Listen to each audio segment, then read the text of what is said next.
ofertar, mas ainda é pouco, eu sei. Se comparado ao que ganhei, não sou apenas servo, teu amigo me tornei.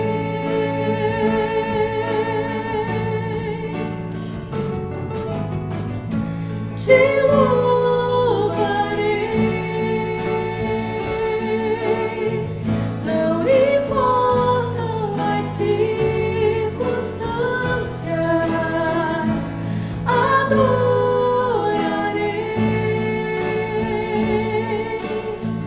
somente a ti, Jesus.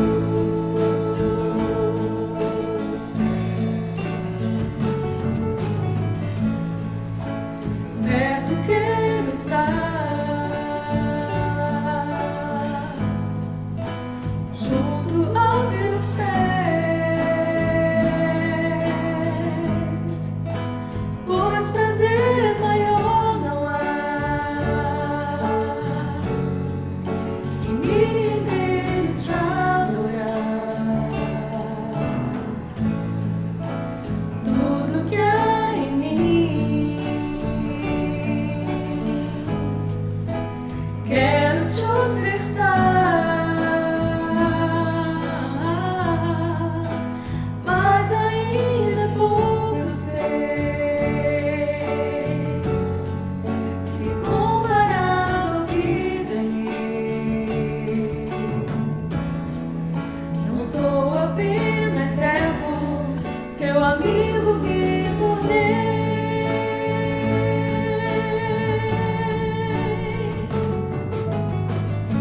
Te louvarei, não importam as circunstâncias,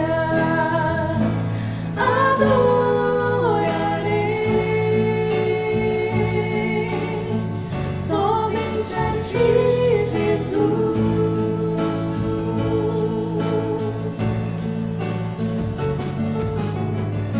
Te louvarei, não importam as circunstâncias, adorarei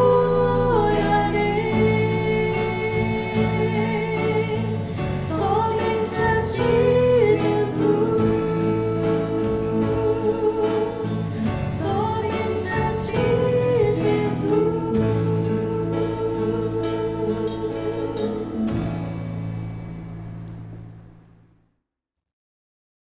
Boa noite, irmãos. Que a paz de Cristo possa estar sempre reinando em nossas vidas. Hoje, quarta-feira, o nosso culto semanal, o culto de oração. Ainda não estamos no nosso templo, mas podemos orar e cultuar o Senhor na sua casa, na minha casa, onde nós estivermos. É o nosso local de culto nesse momento.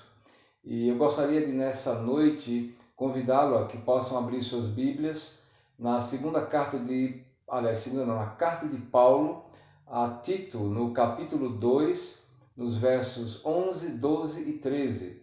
Esse será o texto que nós teremos como base da reflexão nessa noite. A carta de Paulo a Tito, capítulo 2, versos 11, 12 e 13. Mas antes de fazermos a leitura desse texto, vamos pedir ao Senhor que nos oriente e nos conduza nesse momento de reflexão. Senhor nosso Deus e Pai, nós queremos louvar o Teu nome, nós queremos Te agradecer, Senhor, por mais esse momento, por mais essa oportunidade, que Tu possas conduzir nossas vidas, que o Teu Espírito Santo nos conduza nesse momento de reflexão, que a Tua palavra seja trazida de forma fiel nessa noite e que os nossos corações e a nossa mente possam estar abertos e cativos à Tua palavra. É o que nós te pedimos e te agradecemos, em nome de Jesus. Amém. Palavra do Senhor, Tito, capítulo 2, versos 11, 12 e 13, diz assim: Porque a graça de Deus se manifestou trazendo salvação a todos, Ela nos educa para que, renegadas a impiedade e as paixões mundanas, vivamos nesse mundo de forma sensata, justa e piedosa, aguardando a bendita esperança e a manifestação da glória do nosso grande Deus e Salvador Jesus Cristo. Essa é a palavra do Senhor. Meus irmãos, quando nós estamos falando, por exemplo, de missões ou de plantação de igreja, normalmente em nossa mente vem a imagem de um templo, uma construção de tijolos, um templo, com bancos, com ar-condicionado. Normalmente, quando nós falamos de igreja, nós pensamos no estacionamento, nós pensamos no horário do culto e pensamos muitas vezes no letreiro que nós colocaremos à frente do templo. E essa normalmente é a visão das pessoas quando falam em plantação de igreja ou de construção de uma igreja. Mas quando Paulo escreve a Tito, Paulo tem uma outra visão de como construir uma igreja. Paulo está construindo, orientando a Tito a construir, a desenvolver a igreja, porque Tito era um jovem pastor que havia sido enviado por Paulo até uma ilha grega chamada Creta, que fica no mar Mediterrâneo, com o objetivo de fazer com que aquela igreja se desenvolvesse, com que aquela igreja fosse uma igreja madura, teologicamente falando, uma igreja sadia, uma igreja que entendesse o seu papel dentro da sociedade grega em que ela vivia. E Paulo tenta ou pensa a construir essa igreja com valores diferentes dos valores que muitas vezes nós pensamos em primeiro lugar. Eu não estou dizendo que construir uma igreja fisicamente esteja errado, não. Mas eu entendo que esse não é o primeiro objetivo. O primeiro objetivo é pensar nas pessoas. Uma igreja ela deve pensar em pessoas, cuidar de pessoas. Mas o que nós temos visto nesses últimos anos, nessa nossa época, são igrejas que cuidam de coisas, no lugar de cuidar de pessoas. E Paulo, ao escrever essa carta, ele vai escrever com um objetivo diferente. Paulo, logo no início, na introdução no capítulo 1, Paulo vai falar de fé, Paulo vai falar de conhecimento da verdade, Paulo vai falar de piedade, Paulo vai trazer alguns valores diferentes dos valores que muitas vezes algumas pessoas entendem como sendo os verdadeiros valores de uma igreja. Porque como que uma igreja pode ser relevante dentro da sua comunidade? Será que uma igreja é relevante pelo seu tamanho? Será que uma igreja ela é relevante na sua comunidade pela quantidade de membros que ela possui? Será que essa igreja é relevante pela posição ou localização estratégica na cidade ou no bairro? É assim normalmente que as pessoas pensam quando vão plantar uma igreja. Mas Paulo, ele tem em sua mente uma visão de que uma igreja ela é relevante na sua sociedade, ela é importante dentro do seu tempo, se ela estiver dentro do seu seio, dentro da sua comunidade, os valores do Evangelho, os valores que Jesus pregou quando aqui esteve e os valores que ele ainda nos ensina através da sua palavra. É por isso que, além da introdução que Paulo vai falar sobre fé, sobre conhecimento da verdade e sobre a piedade, Paulo vai dizer assim a Tito: olha, Tito, você quando chegar lá em Creta, você vai procurar homens que sejam homens honestos, homens verdadeiros, homens que saibam cuidar bem das suas famílias, dos seus filhos, para que esses homens possam ser os presbíteros das igrejas locais, os pastores das igrejas locais, para que eles possam entender que a sã doutrina, a doutrina verdadeira, a doutrina que muda a vida das pessoas, ela é a base de uma igreja madura, ela é o fundamento de uma igreja. E mais do que isso, Tito, Paulo está dizendo a Tito, olha, que as mulheres idosas dessa igreja, elas possam ser mulheres honestas, sensatas, que elas possam ensinar as jovens esposas a cuidar dos seus maridos, que os senhores, os homens idosos, eles possam ser também homens honestos, sensatos, que as mulheres jovens possam cuidar bem dos seus maridos, que os homens casados cuidem bem das suas esposas, que os jovens sejam obedientes aos pais e às autoridades. É isso que Paulo está ensinando a Tito para que Tito possa colocar em ordem. É isso que Paulo quer dizer. Talvez a igreja em Creta estivesse ainda num pequeno momento de construção e não tivesse esses valores ainda muito arraigados dentro da sua comunidade. Então, para Paulo, uma igreja sadia e relevante é uma igreja que possui os valores do Evangelho, os valores do cristianismo. É por isso que nessa noite o tema da nossa mensagem é a graça que nos conduz à piedade. Porque eu entendo que piedade é o tema central de Paulo nessa carta. Piedade tem a ver com a nossa vida diante de Deus. Piedade tem a ver com aquilo quem eu sou na minha vida como um todo. Piedade tem a ver com a reverência diante de Deus, mas nós iremos ver isso um pouco mais na frente. Então, o tema da mensagem nessa noite é a graça que nos conduz à piedade. Porque eu entendo que Paulo está ensinando a Tito a construir uma igreja baseada em valores não humanos, em valores eternos. É por isso que o verso 11, nesse verso 11 está o nosso primeiro ponto que nós queremos tratar nessa noite. É que a graça revela o amor de Deus. Vejamos que o verso 11 vai dizer que porque a graça de Deus, nós já sabemos que graça é um favor imerecido, é quando alguém faz algo por outra pessoa sem essa pessoa merecer. Mas o texto está dizendo que a graça de Deus, porque a graça de Deus, automaticamente, esse favor é o favor de Deus, é o que Deus faz para mim, é o que Deus faz para você, sem nós merecermos o que Ele tem feito por nós. Ou seja, esse primeiro ponto, a graça revela o amor de Deus. Nós vemos isso em João capítulo 3, no verso 16, porque Deus amou o mundo de tal maneira que deu seu Filho unigênito para que todo aquele que nele crê não pereça, mas tenha a vida eterna. Deus amou. O amor não é sentimento, o amor é atitude. Então a graça revela um Deus que agiu a nosso favor, é o Deus que nos amou. E se o texto, esse ponto mostra que a graça revela o amor de Deus, sem nós merecermos, de forma indireta. Esse verso, essa introdução do verso 11, vai mostrar quem nós somos ou quem nós éramos antes de sermos alcançados pela graça de Deus.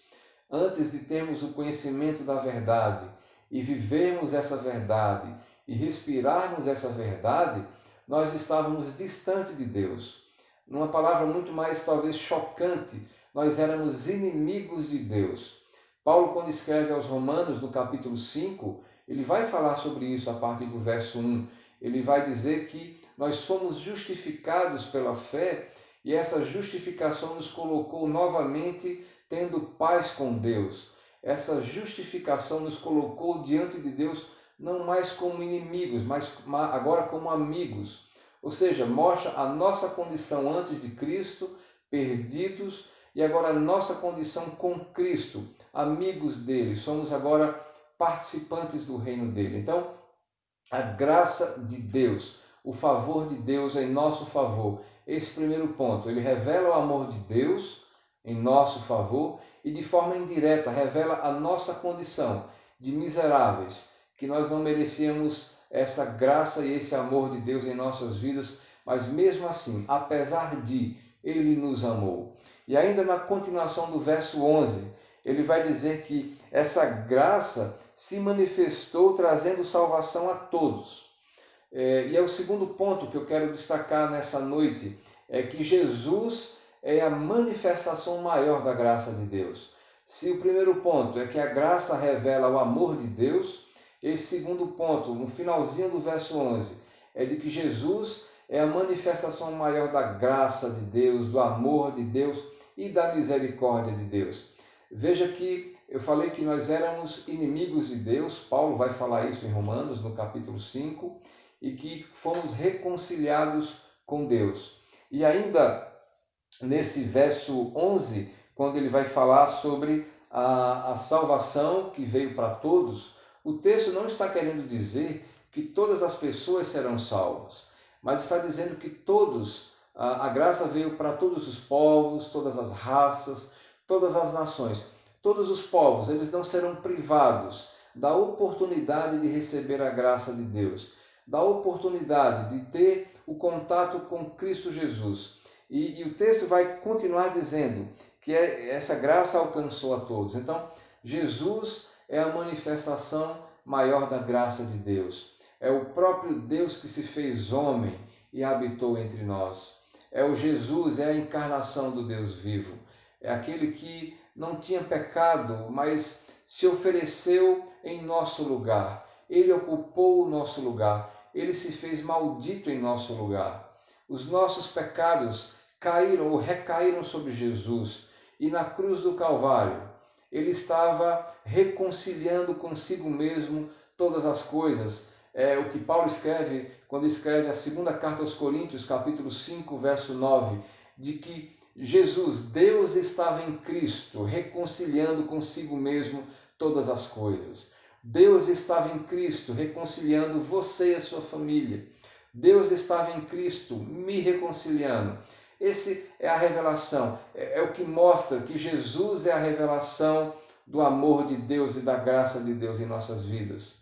Quando Paulo afirma categoricamente que Deus estava em Cristo, reconciliando a primeira igreja batista do Engenho do Meio, estava reconciliando os crentes do Recife, reconciliando os crentes espalhados em toda a terra. Isso é maravilhoso, irmãos, porque nós vemos quem nós éramos, imerecedores dessa graça, e o que Jesus fez por nós, ocupou o nosso lugar. Mas muito mais do que isso, Paulo está mostrando como uma igreja deve ser fundamentada, como uma igreja deve ser plantada, para que essa igreja possa ser relevante na sua sociedade e na sua comunidade. Primeiro, é uma igreja que deve entender, que é o primeiro ponto que nós tratamos, que a graça revela o amor de Deus. E é uma igreja que precisa entender que Jesus é a manifestação maior da graça de Deus. E o terceiro ponto, é uma igreja que, entendendo isso, entende que a graça muda a razão da nossa existência. Veja que a partir do verso 12, acompanhe comigo, ele vai dizer que ela, que é a graça, nos educa para que, renegadas a impiedade e as paixões mundanas, vivamos nesse mundo de forma sensata, justa e piedosa. Observe que quando Jesus se manifesta entre nós, como manifestação maior da graça e do amor de Deus, o verso 12 vai dizer que ela, a graça, nos educa. E veja, eu acho interessante essa palavra que o autor coloca, o tradutor da Bíblia, na versão atualizada, é que ela nos educa. A educação tem a ver com um processo contínuo. A educação não termina. Por mais que um jovem ele comece a faculdade, por exemplo, alguém que vai fazer medicina, ele vai concluir os seus estudos, os seus 6 anos de medicina, depois ele vai fazer a sua especialização, dependendo da sua área, pode durar 2 ou 3 anos, e muitas vezes temos a ideia de que ele já terminou os seus estudos por completo, mas não, mesmo durante a sua atividade profissional. Ele precisará estar fazendo cursos, se atualizando sobre novas tecnologias, sobre novas drogas que estarão sendo lançadas no mercado para muitas vezes combater algumas enfermidades. Então, observem que, por exemplo, o profissional médico, ele nunca para de estudar. Assim acontece com o engenheiro, com o advogado, que talvez daqui a 5 ou 10 anos outras leis sejam criadas e ele precisa estar atento a isso que foi criado. Então, no processo de educação, o aluno ele nunca perde contato com o seu mestre. E o que Paulo está dizendo aqui é que essa graça, ela nos educa, de certa forma tem a ver com o processo de recondução da nossa vida. Nós estávamos, como falei antes, distante de Deus. E distante de Deus, o verso 12 vai dizer que alguém distante de Deus é alguém que vive uma vida de impiedade e de paixões mundanas. Impiedade tem a ver com irreverência. É quando alguém vive a sua vida irreverente diante de Deus. E o que isso significa, viver irreverente diante de Deus? Significa alguém entender que a sua existência é apenas aqui, que ele vive para ele mesmo, que ele vive para o seu deleite, para os seus prazeres mundanos, os seus prazeres carnais, como o texto aqui no verso 12, ele vai falar de paixões mundanas. É aquilo que me motiva a viver, é aquilo que me motiva a acordar pela manhã. Ou seja, o que o texto está dizendo aqui é que essa graça nos educa, ela nos coloca de volta no caminho, no nosso foco, no nosso referencial, que é Jesus Cristo, e diante do nosso referencial, agora alcançados pela graça, sendo educados pela graça, num processo contínuo.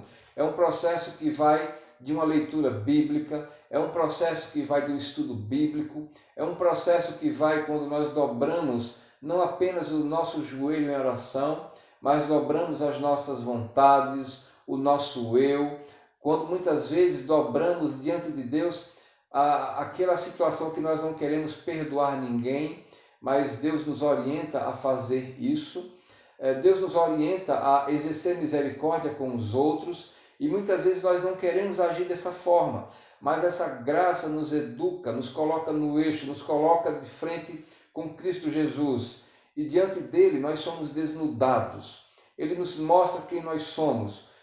Antes de Cristo nós vivíamos uma vida de impiedade, uma vida de irreverência, de paixões mundanas, em que todo o nosso maior objetivo estava em coisas, em possuir carros, casas, dinheiro, bom emprego, estabilidade financeira, sermos conhecidos no nosso bairro pelo carro que nós temos, sermos conhecidos pelo emprego que eu tenho, ser conhecido talvez por aquilo que as pessoas falam de mim, pela minha condição social. Isso tem a ver com paixões mundanas, com aquilo que me motiva. E Paulo está dizendo que essa graça nos recoloca no caminho certo, em que esses valores não são mais os valores que fundamentam a nossa vida. E ainda no verso 12 ele vai dizer que agora a graça nos recoloca em um outro foco, em um outro eixo. E que foco é esse? Agora nós vivemos neste mundo, Paulo está falando para Tito, de forma sensata, justa e piedosa. Observe que uma vida antes de Cristo é uma vida de impiedade e de paixões mundanas. Quando a graça nos alcança, nós agora deveremos viver a nossa vida, uma vida completa, de forma sensata. E a sensatez tem a ver com aquilo, com o nosso raciocínio, tem a ver com aquilo que nós pensamos, tem a ver com a nossa mente, tem a ver com o nosso intelecto, com aquilo que nós fazemos. Ou seja, o que eu penso, a forma com que eu penso tem que ser uma forma sã, uma forma sadia, uma forma que não prejudique ninguém e uma forma que possa glorificar a Deus. Mas não apenas de forma sensata. O texto vai falar que nós precisamos viver nessa era de forma justa. E justiça, ou uma forma justa, tem a ver com a aplicação da nossa sensatez. Se eu entendo que a minha vida diante de Deus tem que ser uma vida que eu precise perdoar as pessoas, eu preciso sair desse aspecto de pensamento para o aspecto prático. É uma forma justa, eu preciso perdoar as pessoas, eu preciso exercer misericórdia sobre a vida das pessoas, eu preciso cuidar de pessoas. Mas não apenas isso, o texto vai falar sobre a minha mente sã, sobre o meu comportamento também são e verdadeiro, mas o texto vai falar também sobre piedade. Nós precisamos viver uma vida de piedade. E se uma vida antes de Cristo é uma vida de impiedade, que quer dizer irreverência, piedade tem a ver com reverência. Mas como é que nós podemos ser reverentes diante de Deus? É quando eu entendo que a minha vida é para o seu serviço. Quando eu entendo que o que motiva, a maior motivação da minha vida, o que me motiva a acordar pela manhã, não é apenas o meu trabalho, mas fazer o meu trabalho para a glória de Deus. Não é apenas cuidar da minha família, mas é cuidar da minha família para a glória de Deus. Não é apenas frequentar uma faculdade para ter méritos meus, mas frequentar uma faculdade para mostrar que os méritos de eu estar ali pertencem ao Senhor. É quando eu entendo que a minha vida no meu ambiente de trabalho não é apenas para ganhar dinheiro, mas a minha vida no ambiente de trabalho é para também glorificar a Deus. Observe que uma vida de piedade tem a ver com aquilo que eu faço em qualquer área, em qualquer ambiente, que seja para glorificar o nome do Senhor. Que muitas vezes a nossa oração ela não é sincera diante de Deus, mas uma vida de piedade é uma vida de oração sincera, é uma vida em que nós dobramos não apenas o nosso joelho diante de Deus em oração, mas dobramos a nossa vontade e o nosso eu. Uma vida de piedade é quando eu saio da minha casa e vou para o templo cultuar a Deus, independentemente da condição que eu esteja, porque não é a minha condição que vai me fazer chegar a Deus, mas é o amor dele e a sua misericórdia que me alcançou. Então observe a diferença de uma vida sem Cristo, de impiedade e paixões mundanas, de pessoas que pensam só em si e nelas, para uma vida de piedade, de sensatez e de justiça. É aquilo que nós podemos dizer quando nós exalamos o perfume de Cristo, quando nós somos sal. E é isso que Paulo está construindo nessa comunidade de Creta. Paulo quer construir uma comunidade relevante, uma comunidade que não possuía um templo. Nesse período, as igrejas se reuniam nas casas, no máximo numa praça, mas o que Paulo está dizendo, olha, essa igreja em Creta, ela será relevante quando ela entender isso, que a graça revela o amor de Deus, que Jesus é a expressão maior do amor de Deus e que a graça me conduz a uma nova vida, a uma nova expectativa, quando eu consigo olhar para a minha vida sem Cristo e entender a futilidade e a inutilidade do que significa viver sem Cristo. E a partir desse momento, eu reconstruir, é um processo de reconstrução, de novos valores, de uma nova perspectiva, onde agora eu olho para Deus e entendo que a minha vida é dele. É por isso que Paulo se coloca na condição sempre de servo, daquele que possui um Senhor. E esse Senhor precisa ser adorado e respeitado. E é dessa forma que Paulo está construindo aqui um modelo de uma igreja madura, de uma igreja relevante. Porque, como eu disse no início, muitas vezes nós entendemos que nós somos relevantes pela posição que nós ocupamos, nós somos relevantes em função do tamanho do templo ao qual nós pertencemos, a denominação. Nós muitas vezes nos achamos influentes, dependendo do tamanho do estacionamento da igreja, de quantas pessoas são membros da igreja. Mas Paulo não está preocupado aqui com quantidade de membros, Paulo não está preocupado aqui se essa igreja, nesse tempo não havia automóveis, né? Mas eu imagino que se fosse um templo construído, teria um local para as pessoas colocarem seus cavalos, as suas carruagens. E Paulo não está preocupado com isso. Paulo não está preocupado com valores humanos, aquilo que os meus olhos podem enxergar e fazer com que eu me sinta alguém muito importante. Porque eu construí um templo ou porque o meu carro é o mais bonito. Mas o que Paulo está construindo aqui são crentes verdadeiros, ou querendo construir uma igreja verdadeira, uma igreja que entendeu o seu papel dentro da sociedade. Porque muitas vezes, meus irmãos, a nossa igreja, e eu estou falando nossa, não a PIBEM, mas a nossa igreja contemporânea do nosso contexto, é uma igreja que cuida de coisas e esquece de pessoas. É uma igreja focada nos objetos e não nas pessoas. É uma igreja focada muitas vezes nos resultados que podem trazer benefícios para muitas pessoas. Mas o que Paulo está focado aqui é numa igreja que tem como resultado restauração de pessoas, pessoas redirecionadas, pessoas reconstruídas, pessoas que terão seus casamentos reconstruídos, suas famílias reconstruídas, suas próprias vidas reconstruídas. Esse é o sentido de uma igreja verdadeira, de uma igreja relevante. Eu e você só seremos relevantes quando as pessoas encontrarem na minha vida e na sua vida Cristo Jesus. Quando elas olharem para mim e para você e não enxergarem mais Cândido e enxergarem Cristo, é nesse momento que eu serei relevante para o reino. É nesse momento, quando as pessoas olharem para você e não te enxergarem como advogado, e não te enxergarem como médico, e não te enxergarem como pastor de uma igreja grande, e não te enxergarem como aquele que tem um carro que só você tem, mas quando elas olharem para você e encontrarem Cristo Jesus, é nesse momento que você será relevante na sua casa, na sua família, no seu trabalho e na sua comunidade.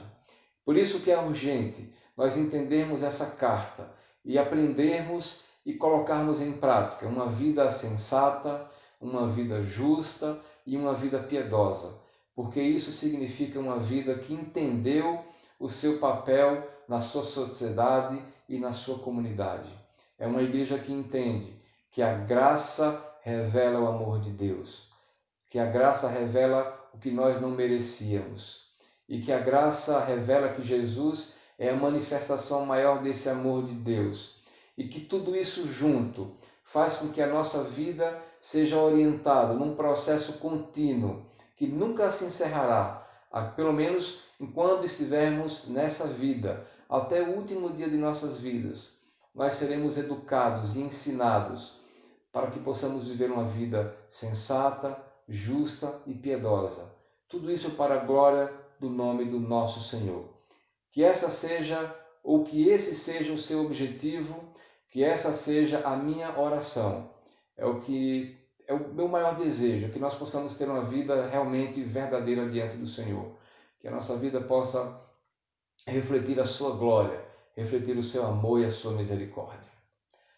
Senhor nosso Deus e Pai, nós queremos nessa noite, Pai, te agradecer porque como Tu és maravilhoso, Senhor, como Tu és tremendo, porque nós podemos enxergar quem nós somos, podemos enxergar que nós necessitamos urgentemente do Teu amor, da Tua misericórdia, e Tu nos alcançaste através da Tua graça, Senhor, mas Tu nos alcançaste não para a nossa glória, Tu nos alcançaste não para que nós possamos viver em nós mesmos a nossa vida, mas que possamos viver Cristo, possamos falar Cristo, de Cristo, e que possamos exalar o Teu perfume, Senhor.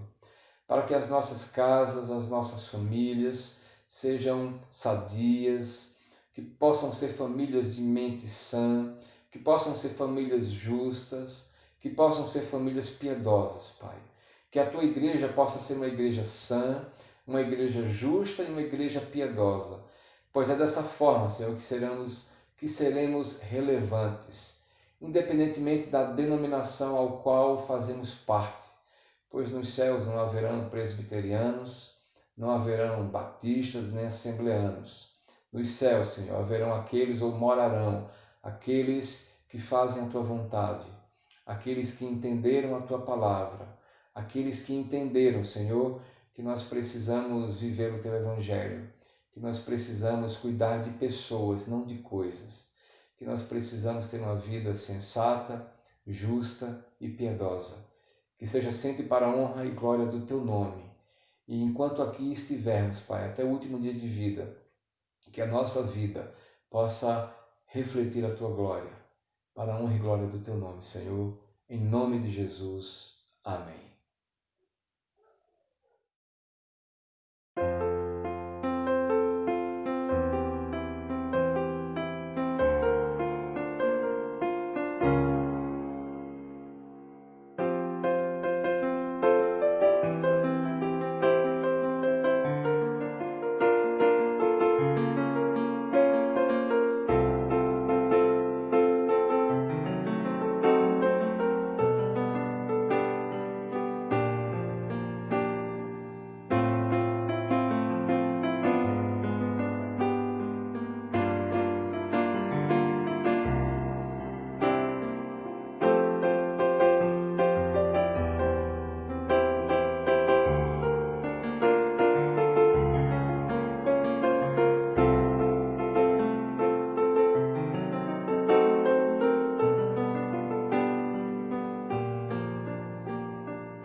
momento, apenas um som em meu coração. Meu Deus e meu Pai, eis o desejo, ouvir tua voz. Primeiro te ouvir, realmente te conhecer, experimentar a intimidade que um filho anseia ter. Me curvo diante de ti, soberano Deus e Pai. Com louvor eu proclamo assim: sou fruto da graça, do amor que me basta, sou teu.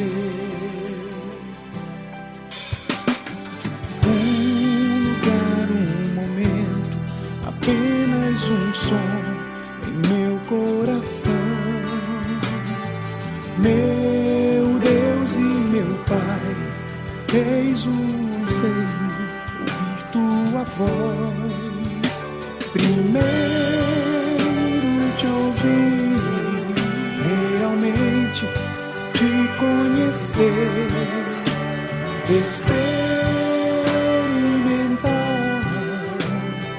a intimidade que um filho anseia ter. Me curvo diante de ti, soberano Deus e Pai. Com louvor eu proclamo assim: sou fruto da graça, do amor que me basta, sou teu.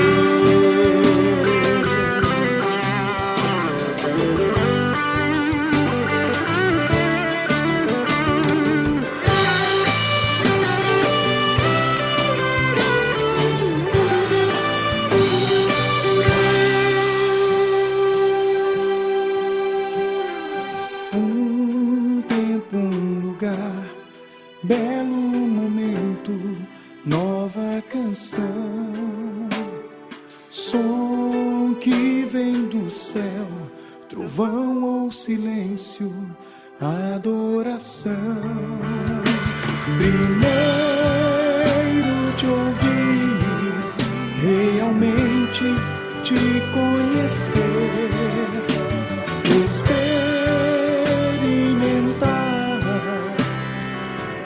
intimidade que um filho anseia ter. Me curvo diante de ti, soberano Deus e Pai. Com louvor eu proclamo assim: sou filho